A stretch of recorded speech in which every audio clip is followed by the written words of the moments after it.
So to continue here, what we're going to look at, what I want to talk about, because I think it's important, is that with the enzymes, there's actually two kind of models that illustrate the use of an enzyme.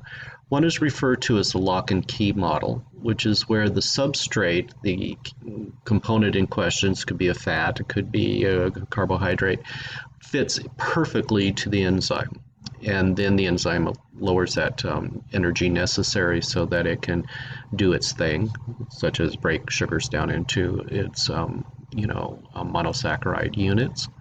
The induced fit model is that it kind of slightly has to change its shape to accommodate the substrate, so it's adaptable. The enzyme is actually adaptable, which is sometimes a little bit better. And what we see here is that enzymes will generally affect the temperature necessary for chemical reactions to occur. 37 degrees Celsius is about 98.6 degrees Fahrenheit, normal human body temperature. It can change the pH necessary for different chemical reactions to occur.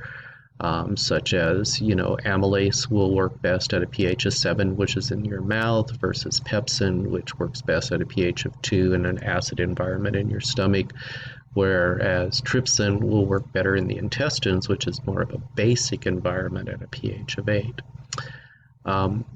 The other thing that I think is most important here is that enzymes also need helpers, and those are referred to as coenzymes that help the enzyme adjust its shape, adjust its production, and coenzymes we commonly refer to as our vitamins. That's why you take your vitamins. Coenzymes will help change the shape of the enzyme so it better fits a substrate.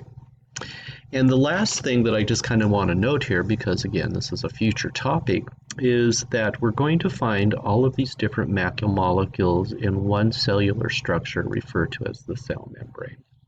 We will find proteins in the membrane because they compose something called the protein pore. We will find phospholipids, both the hydrophilic and hydrophobic ends of it, forming the actual membrane itself.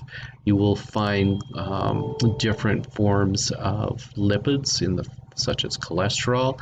You will find embedded in the membranes glucose, carbohydrates that are used, of course, to create energy.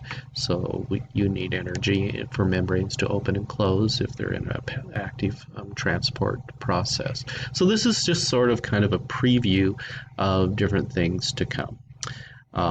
So again, you will note underneath these video recordings that I have the printouts of each of these slides. You're welcome to read through them, reference them later when you have to answer questions on the study guide or take the practice test later so that you can also take the Summit PFA.